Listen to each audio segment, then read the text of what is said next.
It's Melissa Gumbs is in the building. Good morning, Melissa. How you doing? Morning. I'm good. How are you? Good to see you. Bossy man, pleasant week to everybody. Yeah, how was the weekend?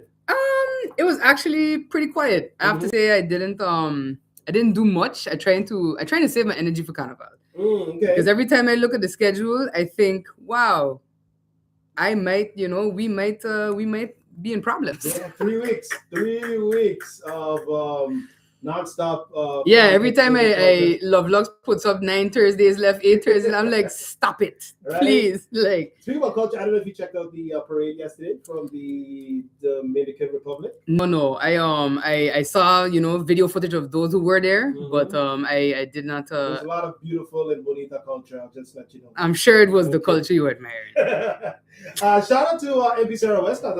She was there also in full costume. Okay. Tia Sarafina. Yeah. She was there. Tia Sarafina. So there you go. Okay, so Minister, welcome once again to the show. There's some very, very serious stuff that we have to talk about. And let's get into it. So I believe last week you were in Parliament. Yes. And you let them know about some information that was pretty damning, if you want to use those words. And it's something that you've been talking about even way before you got into politics. Yeah. It's literacy, and it's the ability, of our country to basically move forward and to make sure that our citizens are not just that they can read, but that they can comprehend what they read, and that they're literate in a sense that they're not able to be taken advantage of. And I think that's something that persons don't really think about. And I was in Parliament to present the EGRA results. That's the early grade reading and early grade mathematics assessments. And that is done at a group 3 and a group 5 level. Okay. So group 3 is first grade, for those who don't know, and group 5 is then third grade. Right. And essentially what the assessment revealed, so the 2023 assessment was already pretty upsetting. That was just group 3. Last year we included group 5 because that is then the group 3 of 2023. Okay, to see right? if things had improved. And while you have slight improvements, it's not to where you would want to, comfortably say, well, we're doing all right, we're on the right path. Right. So for me, it was more about trying to show that to the public and to Parliament, the council. That was like the 8th time I've seen that presentation, the 8th time I've been in it, the 8th time I've done it. And each time it is more upsetting to see where we are at. And I think a good thing for the public to know is that we have not really done many assessments of our education system. I spent 4 years in Parliament asking my predecessor to, are you going to review this? What is the country's literacy rate? Are you going to review FBE, for example? And even that only happened last year for the first time since it was rolled out in 2004. And I think that's important to note, because without data, you can't make good decisions. And, a lot of the outcry from last week has been, we need urgent solution.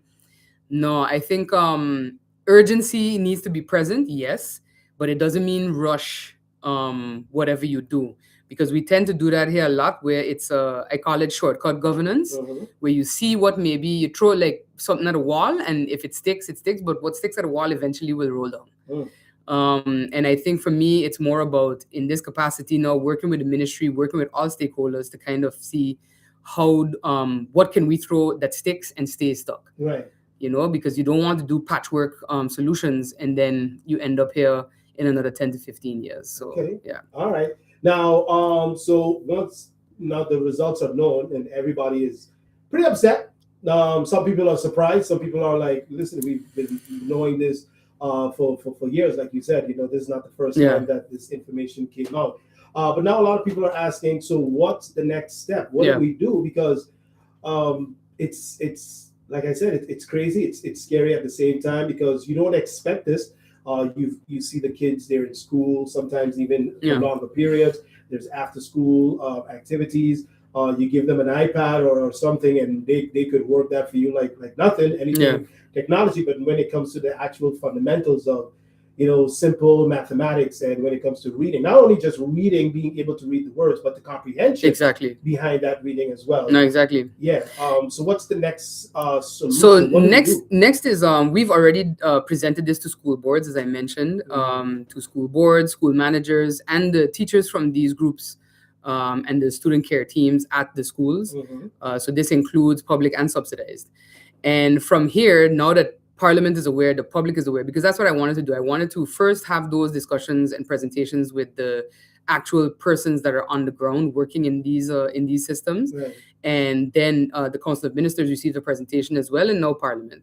And from there, we have to have a very real conversation with ourselves about who plays what role in making sure that these are not the 2027 results. Ultimately, the ministry and any minister can put in place the policies, the plans, the projects, but it is for the people working with them and in them to execute properly.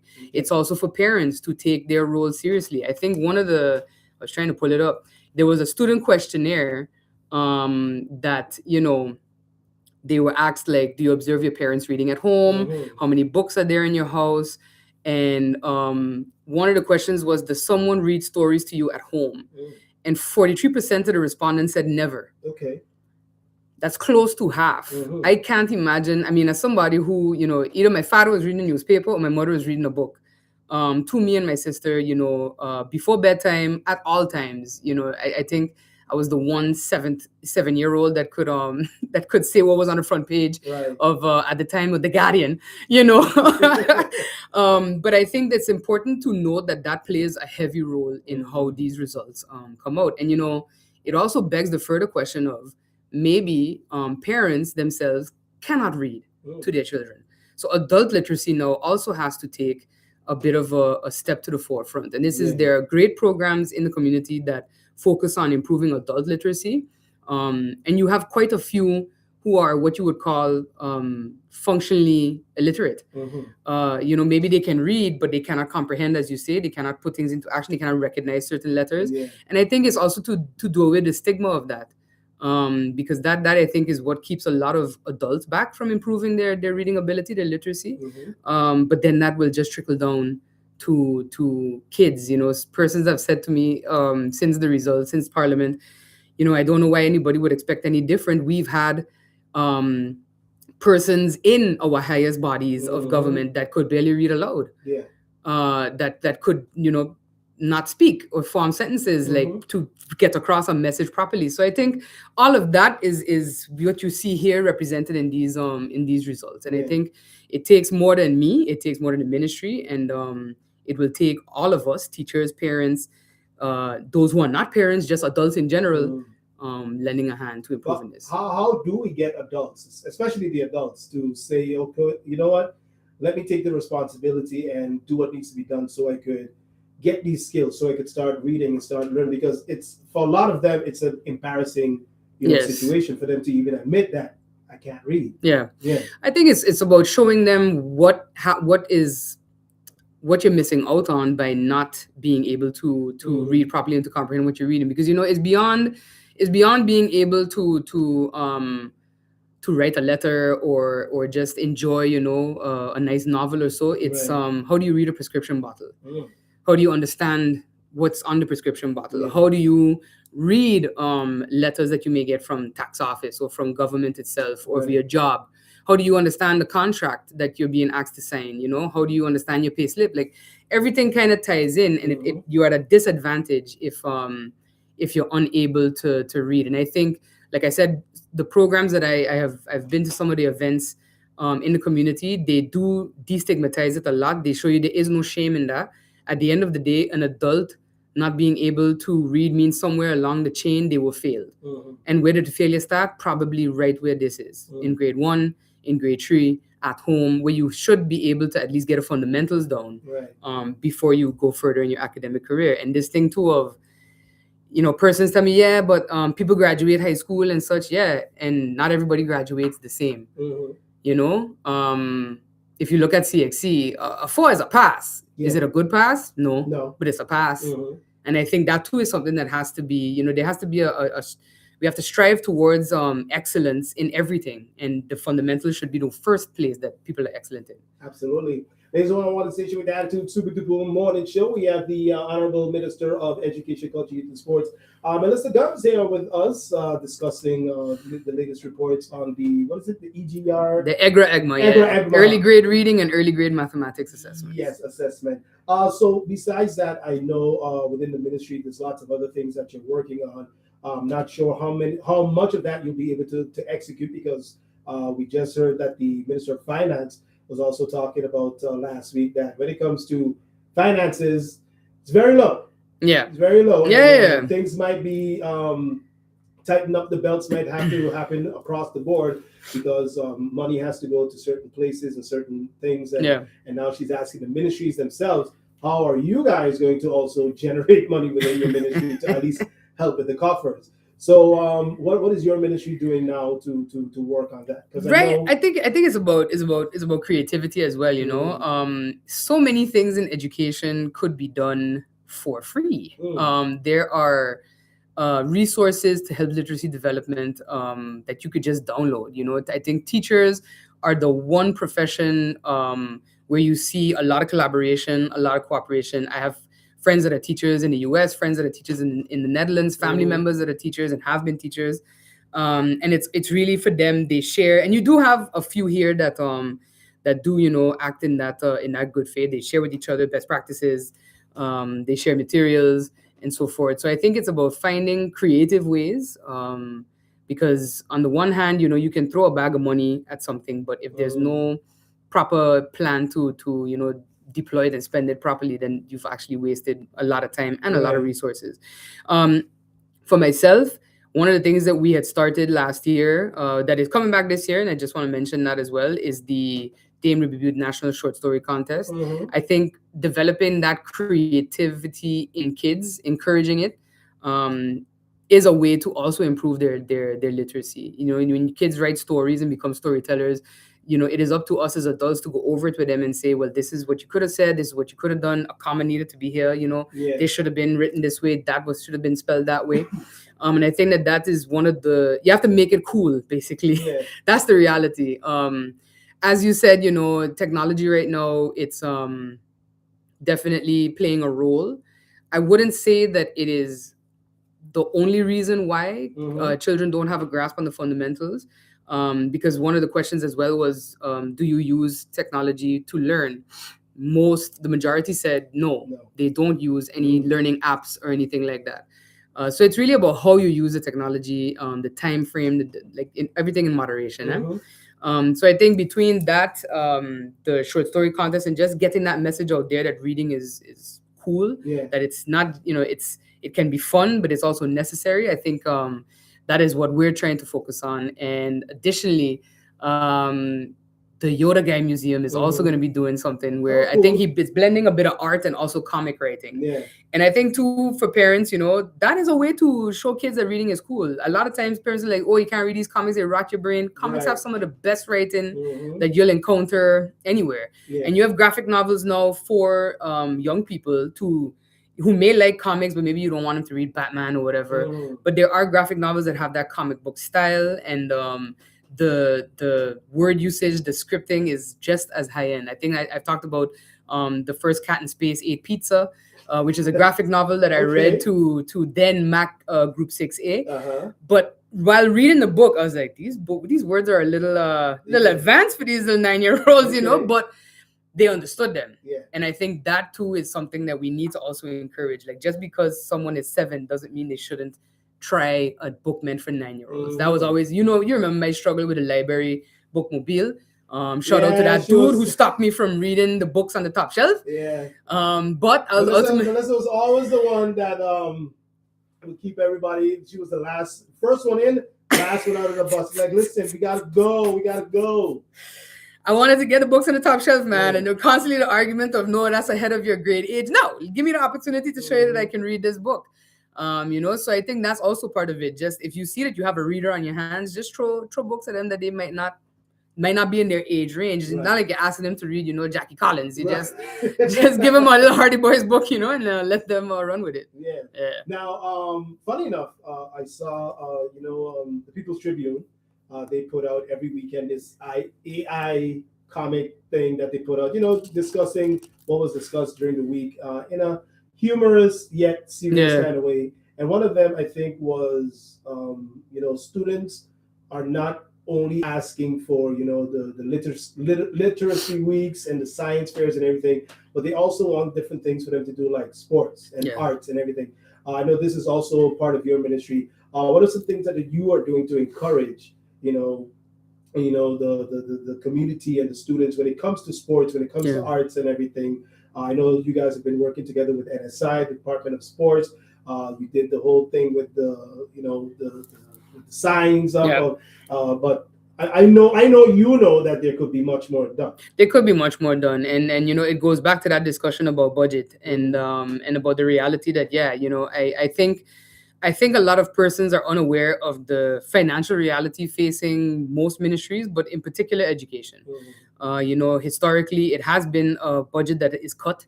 It's usually the first place people cut. I've said before that it's a return, it's an investment that you don't see the return right away. Yeah. So you think, well, they could do without. But further to that, you have your budget, which is fine. It's a nice wish, but what about cash flow? That's also a part of it, and a lot of these things do take substantial investment. If I remember once when I was at college, they did a kind of overview of the most expensive sports to play. And you have certain sports like basketball, you need yourself a good pair of shoes, maybe a meniscus tie or two for those with knee issues. And essentially you're good, but if you look at like a baseball, a football, Right. rugby, those are sports that require significant investment in equipment and everything like that.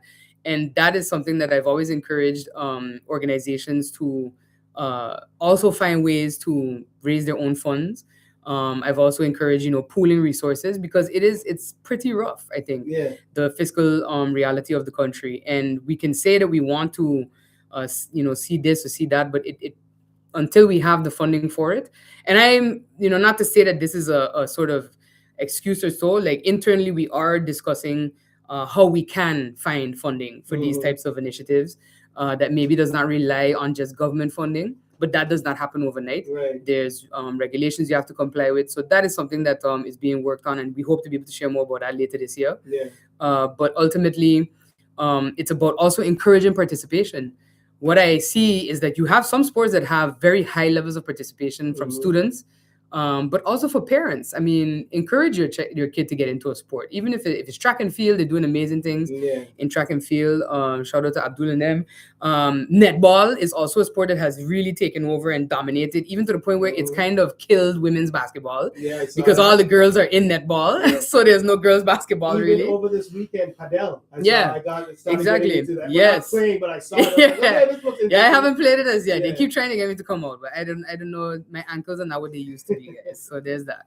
But yeah, so I think it's also about parents encouraging their kids, supporting them, taking them to practice, or having them carpool to go to practice. And what you'll see is that once you show that initiative, and NSI does a great job at the grassroots level of encouraging participation in sports, a healthier St. Maarten. You have the walks there on the Rabu Village track. I think as they continue to do that, and we continue to also push that message of get involved, you're going to see that come out. What I know that the first meeting of Youth Cabinet is more about the spaces. That is what they were discussing. Spaces for, to even engage in these activities. You want to engage in culture, in art and such, you have to have the space to do it. Right. And, one of their complaints was that in town, you don't really see it right there, readily for you. So that's something. And then I think that's also where private sector has a role to play. Yeah. That you have some benevolent commercial unit owner that decides, I want to give this space not for 10,000 a month, but for something that is affordable, that then young people can use it to create and to express themselves. Now, besides the community coming out and private businesses supporting, have you ever reached out to, let's say, our counterparts in the Netherlands, or requesting some type of funding that can go towards our education, our culture, arts and the sport? Because I know we there's a lot of funding that we get when it comes to slavery and Yeah. other aspects. But have you reached out to them saying, listen, this is a dire situation right now, and I think we need to focus on this. At least just for your ministry, Yeah. instead of just a lump sum. You that know, goes to the get shit, the reality, I was going to say unfortunate, but it's depends on how you look at it. The reality is we chose to be responsible for these things. We opted for a status that means we are responsible for them. Yeah. We do get funding for certain things in education. For example, the CAFE program at USM, the Caribbean Academic Foundational Year, that is funded by the Strategic Education Alliance, which is a result of the Vierlande Overleg. So the government of the Netherlands provides that funding for that specific program. There are options to ask for funding for specific projects, but in terms of something structural, ultimately that is our responsibility. And that's why I talk about the reality of cash flow and how you need that, whether it's payments to on your road tax, your sticker, whatever it is, all of that goes into the sports you want to see, the culture you want to see, and the education programs that you want to see. And until everybody understands that and gets on board with that, Right. I think you're going to be in this this perpetual cycle because we chose for this. We chose to be responsible for these things. You cannot now run back and say, I need you to structurally fund these cultural programs. There is funding available for organizations, and I always encourage them to write your project, submit it. You see that we did actually get the most projects approved for a separate. That is not the fund that the ministry gets. Okay. That particular slavery remembrance fund. That is a separate fund. And so I'm very proud that St. Maarten organizations did so well that we got the most approved out of any of the countries in the kingdom. Right. And I think it's just about encouraging them to continue going after that. It is a lot of work. Writing grants is never easy, but I think it is also a testament to the capacity building that was done, by Foreseen, by Empower and such afterwards, after EGMA, to get us to this point where organizations can win these fund bids.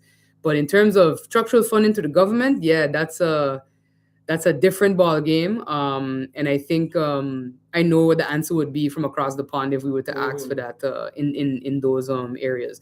What is possible though, and I've always encouraged it, and you do see it happening in football a lot, is to find organizations that are in that sport in the Netherlands. For example, from a national level, you have like the Dutch national rugby team, baseball, etc., and finding ways in which the partnerships can be established to boost the prominence of the sport here, the development of the sport, player development. You see that happening with basketball. The Nederlandse Basketball Bond also helps train referees, which, if anybody has ever been to games in the past of basketball, we needed it desperately. People have been calling fouls or not calling fouls when people are hanging out and they bleed to death on the court. But yeah, so all of that capacity building is something that I think, I always encourage organizations to look for, whether in the region or whether across the Atlantic. Absolutely. Yeah. Now, Minister, before you leave, I have one more topic that I want to talk about away from the ministry. I want to talk about PFP as a whole. It's the party that many people say stood on the leg of accountability. And now you're seeing some critics are saying they're turning the wave now, saying the turning the tide, I should say, and saying that, okay, well, the party that stood for accountability, now that they're in the hot seat, it seems like they're kind of straying away from it. You're asking questions. Some of them are not showing up to the press briefing. It's like a runaround. What do you have to say about that when you hear things like that? So I've opted to engage with the public in my own way with a live stream, of course, every Tuesday, Mackey's Matters at 8:30 in the morning. And I've chosen to do that for personally professional reasons. I won't get into it here. The persons who I guess critique my participation in press briefing would probably be able to gauge between the lines why I don't show up. I think that public engagement needs to be something that is done with respect, and I'm not going to subject myself to disrespectful commentary and questions. So that's basically that. And I think that is also part of why we got here. Persons believing that you can address anybody, and it is whether it's my party or another party. We do hold ourselves accountable. I frequently say, I didn't make this mess, but it is my responsibility to address it now because I'm here in the seat. But I'm not. That doesn't mean that we're not going to talk about how we got here, because how we got here is 40 plus years of bad decisions, 40 plus years of politicking, or an attempt at politics, because it's not. It's very base, and basic. And I think too, 40 plus years of people not wanting to just look in the mirror and say we messed up. And I think, especially when time comes to discuss publicly the results and the recommendations moving forward for the FBE review, many people will have to look in the mirror and admit their role in how we got here, whether they're in politics, whether they're in the media, because that's also part of it. Media not really asking critical questions, not going back and saying, but wait, this was something that was supposed to be done like this, but it was decided to do it like that. I think that too is a conversation that we have to have. And it's not going to be popular. Many of the things that this ministry will now have to do, that will probably be decisions I have to take, none of them are going to be popular. Many of them are going to alienate or at least take off persons who have been coddled because they are a big voter base. And that's really what it is. I think Minvrami said it as well, that the threat of losing votes cannot continue to dictate how we run this country. And it has run this country for the last 50 years. Absolutely. Now we're seeing the chickens are coming home to roost. Chickens, the turkeys, cows are pigeons, out of the everybody. pasture. Some ducks in the way, and some geese as well. So McDonald's. a whole farm. All right. But now, quickly, you also made a comment about silos. Yeah. Tell me a little bit more about that. What you actually meant. Or did people not have reading comprehension to understand? As Stuart Johnson once famously said, "Dumb it down." Oh no, I would never. I don't think it's a matter of dumbing it down, but you can simplify it. So one of the main complaints we always get is government works in silos, and at my ministry strategic planning session, that was one of the main themes that kept emerging as to why we have certain challenges in getting projects done and executing things, whether it's in one ministry or across ministries, right? And I said, I talk a lot about, my father gonna say, "Lord, you sound like a broken record," coming from private sector. In private sector, it's the same. Sometimes you have, I've worked for a major hotel on the island, and I've worked for one of our major telecoms companies. And I think, you and I, having worked at that same telecom company for our first summer job, saw firsthand how this one don't want to talk to that one, and this one feel like I have my job to do, so I don't have to engage with whoever, and then it's just chaos. But ultimately, a company, a government, a sports organization, a culture organization, anything, it's a machine, right? Some cogs have to turn together, some have to turn opposite way, but still together. And if they're not, then nothing is going to move forward. But that is not a system that made that so. If a department head is not talking to a department head, that's a personal choice. The system didn't make it so. You did. And so that's what I meant when I said, silos are not about the systems that you're in. It's about people. I think the best example is like an army, right? A military body. If you decide you don't want to talk to your squad leader or to the grunt that's at the opposite end of the management spectrum, somebody's going to die. And that's very extreme, but that's also something that I think it's a good example to kind of put that to the forefront. At a hotel, if front desk don't want to talk to sales, then how do we know what rooms we have available? How do we know what's in order? What's out of order? If housekeeping doesn't want to talk to anybody, then you, the guest, are going to suffer. And that's my thing. Silos are created by people. It's a thing about characters and personalities, and that's fine. But ultimately, we all have a job to do. And, that's something that we also need to realize. When I was at UTS, there are departments that rely on customer service. But if customer service doesn't know what the status of the field is, how are we supposed to get anything done? How are we supposed to address questions? There was a day we get a call, Cahill ain't on the internet. Okay, maybe it's just that person, but then it turned out it was the whole of Cahill. How would we know that if we didn't talk to operations? And so that, I think, is the point I was trying to make, that these are not created by systems or anything like that. They're created by people who want to behave as if they're in a silo, whether they're power hungry. I don't know how it goes, but ultimately it's about collaboration and cooperation. And I don't support silos in any event All no right. matter where I am. So yeah. There you go. Melissa Gumbs here with us, Minister of Education, Culture, Youth, and Sport. Thank you for joining us today on the Suppa Kid Thank you for having me. You're lucky you put all that line up because I wasn't coming. Oh, I wasn't coming. yes, the lineup is out when it comes to Bacchanal Sunday. Yes, Bacchanal So Sunday. it is out. I'll talk about that in just a bit. But before you leave, you remind the listeners out there every Tuesday they can tune in to Tuesday, yes. yeah. Mickey's Matters at 8:30 on my YouTube channel, my TikTok, yeah, online. Yes, and you can tune in. And if you missed it, even if you're part of the media, you can always go back and look at it. As they do, I think, So yeah, shout out to the People's Tribune. All right. Well, thank you again, Melissa, for joining us. Before you leave, the question of the day: besides Earth, what is your favorite planet in our solar system? I'm very fascinated by Venus. Okay. Yeah, I'm a big fan of sci-fi, a big fan of The Expanse, which is a great sci-fi series that was previously, it had a sci-fi channel in Amazon and Netflix and Amazon again. But I think it is actually one of the more scientifically accurate shows that has been out there, kind of like how Interstellar was like so wildly accurate from a scientific astronomical point of view, and how they represented Venus. I think it would be so interesting to just see, like obviously not up close, but yeah, it is a planet that fascinates me. Then Mars after that. Yeah. All right.